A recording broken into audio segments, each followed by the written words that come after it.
राधे राधे। प्रणाम सभी को। वसुदेव सुतं देवं कंसचाणूरमर्दनं देवकी परमानंदं कृष्णं वंदे जगद्गुरुं। श्री कृष्ण वंदे जगद्गुरुं। कल के वीडियो में श्लोक संख्या 12 तक की चर्चा हो गई थी। अब आगे 13वें श्लोक से। भगवान ने निर्गुण निराकार ब्रह्म और सगुण साकार भगवान की उपासना करने वाले उपासकों में सगुण उपासकों को श्रेष्ठ बताकर अर्जुन को सगुण उपासना करने की आज्ञा दी। सगुण उपासना के अंतर्गत भगवान ने 8वें से 11वें श्लोक तक अपनी प्राप्ति के 4 साधन बताए। अब 13वें से 19वें श्लोक तक भगवान 5 प्रकरणों में चारों साधनों से सिद्धावस्था को प्राप्त हुए अपने प्रिय भक्तों के लक्षणों का वर्णन करते हैं। पहला प्रकरण 13वें और 14वें 2 श्लोकों का है, जिसमें सिद्ध भक्त के 12 लक्षण बताए गए हैं। अद्वेष्टा सर्वभूतानां मैत्रः करुणा एव च निर्ममो निरहंकारः समदुःखः सुखक्षमी संतुष्टः सततं योगी यथात्मा दृढ़निश्चयः मय्यर्पितमनोर्बुद्धिर्यो मे मद्भक्तः स मे प्रियः। सब प्राणियों में द्वेष भाव से रहित और मित्र भाव वाला तथा दयालु भी और ममता रहित, अहंकार रहित, सुख दुख की प्राप्ति में सम, क्षमाशील, निरंतर संतुष्ट योगी, शरीर को वश में किए हुए दृढ़ निश्चय वाला, मुझ में अर्पित मन बुद्धि वाला, जो मेरा भक्त है वह मुझे प्रिय है। व्याख्या। अद्वेष्टा सर्वभूतानां। अनिष्ट करने वालों के 2 भेद हैं। इष्ट की प्राप्ति में अर्थात धन मान बढ़ाई आदर सत्कार आदि की प्राप्ति में बाधा पैदा करने वाले, और दूसरा अनिष्ट पदार्थ क्रिया व्यक्ति घटना आदि से संयोग कराने वाले। भक्त के शरीर मन बुद्धि इंद्रियां और सिद्धांत के प्रतिकूल चाहे कोई कितना ही किसी प्रकार का व्यवहार करे, इष्ट की प्राप्ति में बाधा डाले, किसी प्रकार की आर्थिक और शारीरिक हानि पहुँचाए, पर भक्त के हृदय में उसके प्रति कभी किंचित मात्र भी द्वेष नहीं होता, कारण कि वह प्राणी मात्र में अपने प्रभु को ही व्याप्त देखता है। ऐसी स्थिति में वह विरोध करे तो किससे करे। निज प्रभु में देखई जगत कैसन करे विरोध। इतना ही नहीं, वह तो अनिष्ट करने वालों की भी सब क्रियाओं को भी भगवान का कृपापूर्ण मंगलमय विधान ही मानता है। प्राणी मात्र स्वरूप से भगवान का ही अंश है, अतः किसी भी प्राणी के प्रति थोड़ा भी द्वेष भाव रहना भगवान के प्रति ही द्वेष है। इसलिए किसी प्राणी के प्रति द्वेष रहते हुए भगवान से अभिन्नता तथा अनन्य प्रेम नहीं हो सकता। प्राणी मात्र के प्रति द्वेष भाव से रहित होने पर ही भगवान में पूर्ण प्रेम हो सकता है। इसलिए भक्त में प्राणी मात्र के प्रति द्वेष का सर्वथा अभाव होता है। मैत्र करुणा एव च। भक्त के अंतःकरण में प्राणी मात्र के प्रति केवल द्वेष का अत्यंत अभाव ही नहीं होता, प्रत्युत संपूर्ण प्राणियों में भगवत भाव होने के नाते उसका सबसे मैत्री और दया का व्यवहार भी होता है। भगवान प्राणी मात्र के सुहृद है। सुहृदम सर्वभूतानां। भगवान का स्वभाव भक्त में अवतरित होने के कारण भक्त भी संपूर्ण प्राणियों का सुहृद होता है। सुहृदः सर्वदेहिनां। इसलिए भक्त का भी सभी प्राणियों के प्रति बिना किसी स्वार्थ के स्वाभाविक ही मैत्री और दया का भाव रहता है। हेतु रहित जगजुग उपकारी तुम तुम्हार सेवक असुरारी। अपना अनिष्ट करने वालों के प्रति भी भक्त के द्वारा मित्रता का व्यवहार होता है, क्योंकि उसका भाव यह रहता है कि अनिष्ट करने वाले ने अनिष्ट रूप में भगवान का विधान ही प्रस्तुत किया है, अतः उसने जो कुछ किया है मेरे लिए ठीक ही किया है, कारण कि भगवान का विधान सदैव मंगलमय होता है। इतना ही नहीं, भक्त यह मानता है कि मेरा अनिष्ट करने वाले मेरे पूर्वकृत पाप कर्मों का नाश कर रहा है, अतः वह विशेष रूप से आदर का पात्र है। साधक मात्र के मन में यह भाव रहता है कि और रहना ही चाहिए कि उसका अनिष्ट करने वाला उसके पिछले पापों का फल भुगताकर उसे शुद्ध कर रहा है। जब सामान्य साधक में भी अनिष्ट करने वाले के प्रति मैत्री और करुणा का भाव रहता है, फिर सिद्ध भक्त का तो कहना ही क्या है। सिद्ध भक्त का तो उसके प्रति ही क्या, प्राणी मात्र के प्रति मैत्री और दया का विलक्षण भाव रहता है। पातंजल योग दर्शन में चित्त शुद्धि के 4 हेतु बताए गए हैं। मैत्री, करुणा, मुदितोपेक्षाणां सुख दुःखम पुण्य अपुण्य विषयाणाम भावनात् चित्त प्रसादनम। सुखियों के प्रति मैत्री, दुखियों के प्रति करुणा, पुण्यात्माओं के प्रति मुदिता और पापात्माओं के प्रति उपेक्षा के भाव से चित्त में निर्मलता आती है। परंतु भगवान ने इन चारों हेतुओं को दो में विभक्त कर दिया है, मैत्रः च करुणा। तात्पर्य यह है कि सिद्ध भक्त का सुखियों और पुण्यात्माओं के प्रति मैत्री का भाव तथा दुखियों और पापात्माओं के प्रति करुणा का भाव रहता है। दुख पाने वाले की अपेक्षा दुख देने वाले पर उपेक्षा का भाव न होकर दया होनी चाहिए, क्योंकि दुख पाने वाला तो पुराने पापों का फल भोगकर पापों से छूट रहा है, पर दुख देने वाला नया पाप कर रहा है, अतः दुख देने वाला दया का विशेष पात्र है। निर्ममा। यद्यपि भक्त का प्राणी मात्र के प्रति स्वाभाविक ही मैत्री और करुणा का भाव रहता है, तथापि उसकी किसी के प्रति किंचन मात्र भी ममता नहीं होती। प्राणियों और पदार्थों में ममता, मेरेपन का भाव ही मनुष्य को संसार में बांधने वाली होती है।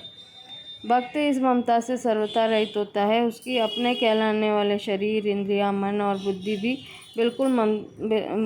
में भी बिल्कुल ममता नहीं होती। साधक से भूल यह होती है कि वह प्राणियों और पदार्थों से तो ममता को हटाने की चेष्टा करता है, पर अपने शरीर, मन, बुद्धि और इंद्रियों से ममता हटाने की ओर विशेष ध्यान नहीं देता, इसलिए वह सर्वथा निर्मम नहीं हो पाता। निरहंकार। शरीर, इंद्रियां आदि जड़ पदार्थों को अपना स्वरूप मानने से अहंकार उत्पन्न होता है। भक्त की अपने शरीर आदि के प्रति किंचन मात्र भी अहम बुद्धि न होने के कारण तथा केवल भगवान से अपने नित्य संबंध का अनुभव हो जाने के कारण उसके अंतःकरण में स्वतः श्रेष्ठ दिव्य अलौकिक गुण प्रकट होने लगते हैं। इन गुणों को भी वह अपने गुण नहीं मानता, प्रत्युत देवी संपत्ति होने से भगवान के ही मानता है। सत परमात्मा के होने के कारण ही ये गुण सद्गुण कहलाते हैं। ऐसी दशा में भक्त उनको अपना मान ही कैसे सकता है, इसलिए वह अहंकार से सर्वथा रहित होता है। सम दुख सुख। भक्त सुख दुखों की प्राप्ति में सम रहता है, अर्थात अनुकूलता प्रतिकूलता उसके हृदय में राग, द्वेष, हर्ष, शोक आदि विकार पैदा नहीं कर सकते। गीता में सुख दुख पद अनुकूलता प्रतिकूलता की परिस्थिति जो सुख दुख उत्पन्न करने में हेतु है उसके लिए तथा अंतःकरण में होने वाले हर्ष, शोक आदि विकारों के लिए भी आया है। अनुकूल और प्रतिकूल परिस्थिति मनुष्य को सुखी दुखी बनाकर ही उसे बांधती है, इसलिए सुख दुख में सम होने का अर्थ है अनुकूल या प्रतिकूल परिस्थिति आने पर अपने में हर्ष, शोक आदि विकारों का न होना। भक्त के शरीर, इंद्रियां, मन, सिद्धांत आदि के अनुकूल या प्रतिकूल प्राणी, पदार्थ, परिस्थिति, घटना आदि का संयोग या वियोग होने पर उसे अनुकूलता और प्रतिकूलता का ज्ञान तो होता है, पर उसके अंतःकरण में हर्ष, शोक आदि कोई विकार उत्पन्न नहीं होता। यहाँ यह बात समझ लेनी चाहिए कि किसी परिस्थिति का ज्ञान होना अपने आप में कोई दोष नहीं है, प्रत्युत उससे अंतःकरण में विकार उत्पन्न होना ही दोष है। भक्त राग, द्वेष, हर्ष, शोक आदि विकारों से सर्वथा रहित होता है। जैसे प्रारब्धानुसार भक्त के शरीर में कोई रोग होने पर उसे शारीरिक पीड़ा का ज्ञान तो होगा, किंतु उसके अंतःकरण में किसी प्रकार का विकार नहीं होगा। क्षमी। अपना किसी तरह का भी अपराध करने वाले को किसी भी प्रकार का दंड देने की इच्छा न रखकर उसे क्षमा कर देने वाले को क्षमी कहते हैं। भक्त के लक्षणों में पहले अद्वेष्टा पद देकर भगवान ने भक्त में अपना अपराध करने वाले के प्रति द्वेष का अभाव बताया। अब यहाँ क्षमी पद से यह बताते हैं कि भक्त में अपना अपराध करने वाले के प्रति ऐसा भाव रहता है कि उसको भगवान अथवा अन्य किसी के द्वारा भी दंड न मिले। ऐसा क्षमा भाव भक्त की एक विशेषता है। संतुष्ट सततम। जीव को मन के अनुकूल प्राणी, पदार्थ, घटना, परिस्थिति आदि के संयोग में और मन के प्रतिकूल प्राणी, पदार्थ, घटना, परिस्थिति आदि के वियोग में एक संतोष होता है। विजातीय और अनित्य पदार्थों से होने के कारण यह संतोष स्थायी नहीं रह पाता। स्वयं नित्य होने के कारण जीव को नित्य परमात्मा की अनुभूति से ही वास्तविक और स्थायी संतोष होता है। भगवान को प्राप्त होने पर भक्त नित्य निरंतर संतुष्ट रहता है, क्योंकि न तो उसका भगवान से कभी वियोग होता है और न उसको नाशवान संसार की कोई आवश्यकता ही रहती है, अतः उसके असंतोष का कोई कारण ही नहीं रहता। इस संतुष्टि के कारण वह संसार के किसी भी प्राणी पदार्थ के प्रति किंचन मात्र भी महत्व बुद्धि नहीं रखता। संतुष्ट के साथ सततम पद देकर भगवान ने भक्त के उस नित्य निरंतर रहने वाले संतोष की ओर ही लक्ष्य कराया है, जिसमें न तो कभी कोई अंतर पड़ता है और न कभी अंतर पड़ने की संभावना ही रहती है। कर्मयोग, ज्ञान योग या भक्ति योग, किसी भी योग मार्ग से सिद्धि प्राप्त करने वाले महापुरुष में ऐसी संतुष्टि जो वास्तव में है वे निरंतर रहती है। योगी भक्ति योग के द्वारा परमात्मा को प्राप्त नित्य निरंतर परमात्मा से संयुक्त पुरुष का नाम यहाँ योगी है। वास्तव में किसी भी मनुष्य का परमात्मा से कभी वियोग हुआ नहीं है, नहीं हो सकता नहीं और होना संभव नहीं। इस वास्तविकता का जिसने अनुभव कर लिया है वही योगी है। यतात्मा, जिसका मन बुद्धि इंद्रियों सहित शरीर पर पूर्ण अधिकार है, वह यतात्मा है। सिद्ध भक्त को मन बुद्धि आदि वश में करने नहीं पड़ते, प्रत्युत वे स्वाभाविक ही उसके वश में रहते हैं। इसलिए उसमें किसी प्रकार के इंद्रियजन्य दुर्गुण दुराचार के आने की संभावना ही नहीं रहती। वास्तव में मन बुद्धि इंद्रियां स्वाभाविक रूप से सन्मार्ग पर चलने के लिए ही है, किंतु संसार से रागयुक्त संबंध रहने से वे मार्गच्युत हो जाते हैं। भक्त का संसार से किंचन मात्र भी रागयुक्त संबंध नहीं होता, इसलिए उसकी मन बुद्धि इंद्रियां सर्वथा उसके वश में होती है। अतः उसकी प्रत्येक क्रिया दूसरों के लिए आदर्श होती है। ऐसा देखा जाता है कि न्याय पथ पर चलने वाले सत्पुरुषों की इंद्रियां भी कभी कुमार्गामी नहीं होती। जैसे राजा दुष्यंत की वृत्ति शकुंतला की ओर जाने पर उन्हें दृढ़ विश्वास हो जाता है कि यह क्षत्रिय कन्या ही है, ब्राह्मण कन्या नहीं। कवि कालिदास के कथनानुसार जहाँ संदेह हो वहाँ सत्पुरुष के अंतःकरण की प्रवृत्ति ही प्रमाण होती है। सताम ही संदेह पदेषु वस्तुषु प्रमाणम अंतःकरण प्रवृत्तयः। जब न्यायशील सत्पुरुष की इंद्रियों की प्रवृत्ति भी स्वतः कुमार की ओर नहीं होती, तब सिद्ध भक्त जो न्याय धर्म से कभी किसी अवस्था में च्युत नहीं होता, उसकी मन बुद्धि इंद्रियां कुमार की ओर जा ही कैसे सकती है। दृढ़ निश्चय, सिद्ध महापुरुष की दृष्टि में संसार की स्वतंत्र सत्ता का सर्वथा अभाव रहता है। उसकी बुद्धि में एक परमात्मा की ही अटल सत्ता रहती है। अतः उसकी बुद्धि में विपर्य दोष, प्रतिक्षण बदलने वाला संसार का स्थायी दिखना नहीं रहता। उसको एक भगवान के साथ ही अपने नित्य सिद्ध संबंध का अनुभव होता रहता है। अतः उसका भगवान में ही दृढ़ निश्चय होता है। उसका यह निश्चय बुद्धि में नहीं प्रत्युत स्वयं में होता है, जिसका आभास बुद्धि में प्रतीत होता है। संसार की स्वतंत्र सत्ता मानने से अथवा संसार से अपना संबंध मानने से ही बुद्धि में विपर्य और संशय रूप दोष उत्पन्न होते हैं। विपर्य और संशय युक्त बुद्धि कभी स्थिर नहीं होती। ज्ञानी और अज्ञानी पुरुष की बुद्धि के निश्चय में ही अंतर होता है। स्वरूप से तो दोनों समान ही होते हैं। अज्ञानी की बुद्धि में संसार की सत्ता और उसका महत्व रहता है, परंतु सिद्ध भक्त की बुद्धि में एक भगवान के सिवाय न तो संसार की किसी वस्तु की स्वतंत्र सत्ता रहती है और न उसका कोई महत्व ही रहता है। अतः उसकी बुद्धि विपर्य और संशय दोष से सर्वथा रहित होती है और उसका केवल परमात्मा में ही दृढ़ निश्चय होता है। मय्यर्पित मनोबुद्धि, जब साधक एकमात्र भगवत प्राप्ति को ही अपना उद्देश्य बना लेता है और स्वयं भगवान का ही हो जाता है, जो कि वास्तव में है, तब उसके मन बुद्धि भी अपने आप भगवान में लग जाते हैं। फिर सिद्ध भक्त के मन बुद्धि भगवान के अर्पित रहे, इसमें तो कहना ही क्या है। जहाँ प्रेम होता है वहाँ स्वाभाविक ही मनुष्य का मन लगता है, और जिसे मनुष्य सिद्धांत से श्रेष्ठ समझता है उसमें स्वाभाविक ही उसकी बुद्धि लगती है। भक्त के लिए भगवान से बढ़कर कोई प्रिय और श्रेष्ठ होता ही नहीं। भक्त तो मन बुद्धि पर अपना अधिकार ही नहीं मानता, वह तो इनको सर्वथा भगवान का ही मानता है। अतः उसके मन बुद्धि स्वाभाविक ही भगवान में लगे रहते हैं। यह मद्भक्ता समय प्रिय, भगवान को तो सभी प्रिय हैं, परंतु भक्त का प्रेम भगवान के सिवाय और कहीं नहीं होता। ऐसी दशा में ये यथा माम प्रपद्यन्ते तांसते भजाम्यहम्, इस प्रतिज्ञा के अनुसार भगवान को भी भक्त प्रिय होता है।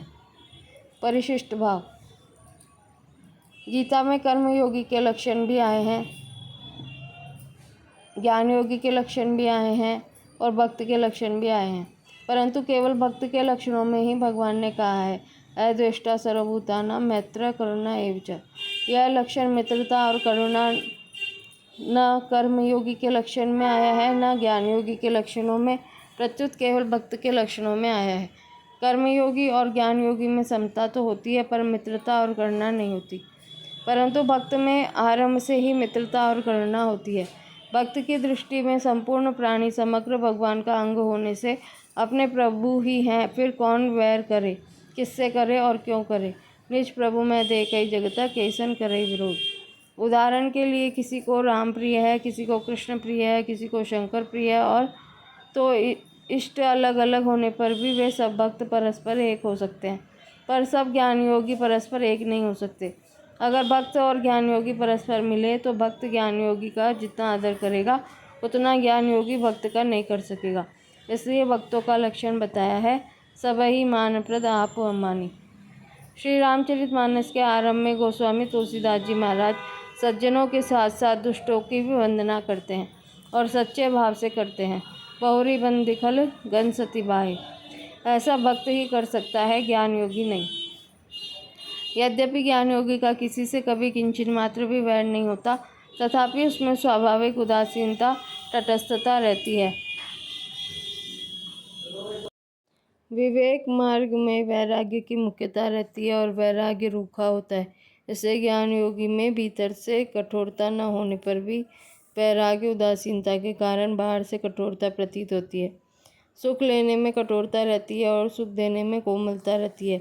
ज्ञान योगी मोक्ष का भी सुख लेता है तो उसमें कठोरता रहती है, परंतु दूसरों को सुख देने का भाव होने से भक्त में आरंभ से ही कोमलता रहती है। भक्त के मन में वैरी से भी द्वेष नहीं होता। ज्ञान योगी पिता की तरह होता है और भक्त माँ की तरह, इसलिए भक्त में करुणा ज़्यादा होती है। एवं पद देने का तात्पर्य है कि भक्त द्वेष भाव से रहित होता है। इतनी ही बात नहीं है, वह मित्र भाव वाला और दयालु भी होता है। निर्ममो निरहंकार। प्रत्येक साधक के लिए निर्मम और निरहंकार होना बहुत आवश्यक है। इसलिए गीता में भगवान ने कर्मयोग, ज्ञान योग और भक्ति योग तीनों ही योग मार्गों में निर्मम और निरहंकार होने की बात कही है। कर्मयोग में निर्ममो निरहंकार स शांतिमधिगच्छति। ज्ञान योग में अहंकारम विमुच्य निर्मम शांतो ब्रह्मभूयाय कल्पते। और भक्ति योग में निर्ममो निरहंकार समदुःख सुखक्षमी। इस विषय में एक विशेष ध्यान देने की बात है कि वास्तव में हमारा स्वरूप अहमता ममता से रहित है। अहमता मैंपन और ममता मेरापन दोनों अपने स्वरूप में मानी हुई है, वास्तविक नहीं है। अगर ये वास्तविक होती तो हम कभी निर्मम और निरहंकार नहीं हो सकते, और भगवान भी सबके लिए निर्मम और निरहंकार होने की बात नहीं कहते, परंतु हम निर्मम और निरहंकार हो सकते हैं, तभी भगवान ऐसा कहते हैं। कर्मयोग में पहले कामना का त्याग होता है, फिर कर्मयोगी स्वतः निर्मम निरहंकार हो जाता है।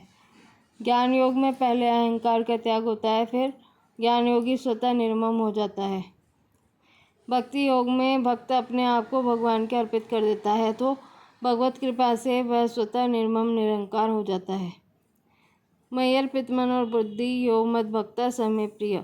यहाँ मयि अर्पित मनोबुद्धि पद उस मनुष्य का वाचक है जिसने स्वयं को भगवान के अर्पित कर दिया। स्वयं अर्पित होने से मन बुद्धि भी स्वतः भगवान के अर्पित हो जाते हैं।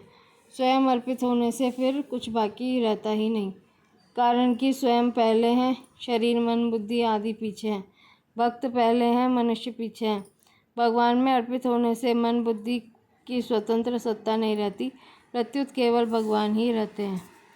भगवान का परा और अपरा दोनों प्रकृतियों के साथ समान संबंध है, पर जीव का संबंध अपरा के साथ नहीं है, कारण कि जीव अपरा प्रकृति से उत्कृष्ट है और भगवान का अंश है, इसलिए जीव का संबंध भगवान के साथ है।